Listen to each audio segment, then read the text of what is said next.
सार्थ तुकाराम महाराज गाथा अभंग 907।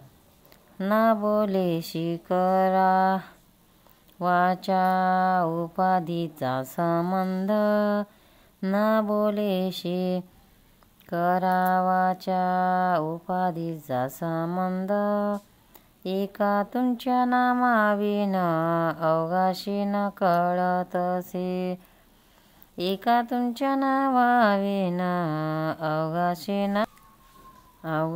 न कळतसे।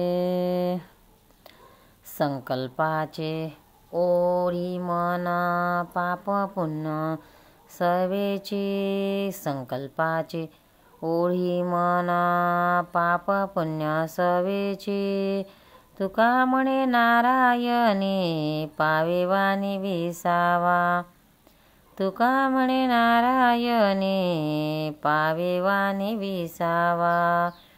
ना बोलेसी करावाच्या उपाधीचा संबंध, एका तुमच्या नावाविन अवघाशी न कळतसे। अर्थ, महाराज देवाला विनंती करतात, अहो देवा, कोणाशीही बोलण्याचा प्रसंग येऊ नये असे करा, कारण ही सर्व उपाधी आहे। एका तुमच्या नामचिंतना वाचून बाकी सर्व व्यर्थ शेण आहे हे पक्के कळते। मन जर अन्य विषयाचा विचार करील तर लगेच पाप आणि पुण्य निर्माण होते, कारण मन त्या विषयाकडे धावते। म्हणून मी विनंती करतो की माझी वाणी तुझ्या ठाईच विसावा घेव। सार्थ तुकाराम महाराज गाथा अभंग 908।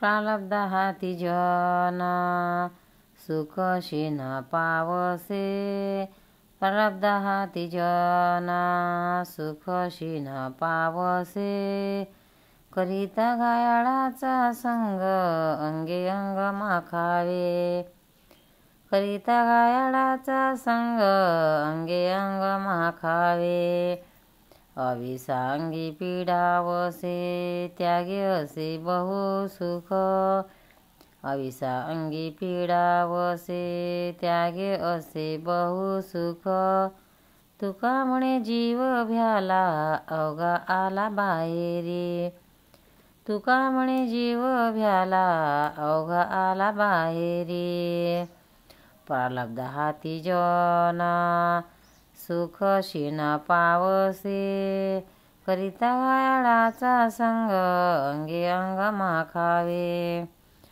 अर्थ, महाराज उपाधीबद्दल या अभंगात म्हणतात की प्रारब्धाच्या योगाने लोक सुखदुःखे भोगतात। जसे जखमा झालेल्या माणसाला आपण उचलले तरी आपलेही अंग रक्त लागून दूषित होते, आमिषाच्या संगतीने मासे किंवा इतर प्राणी याचा जीव जातो, म्हणून खरे सुख आशेच्या त्यागातच असते। हा सर्व प्रकार जाणून माझा जीव भयभीत झाला, म्हणून मी सर्व उपाधीच्या बाहेर पडलो। पंढरीनाथ भगवान की जय, तुकाराम महाराज की जय। भक्तांनो, व्हिडिओ आवडल्यास व्हिडिओला लाईक करा, शेअर करा, सबस्क्राईब करा, तसेच बाजूला असलेल्या बेलवर क्लिक करा, म्हणजे याच्या पुढील सर्व व्हिडिओ तुम्हाला सर्वात आधी मिळत जातील। जय श्री कृष्ण।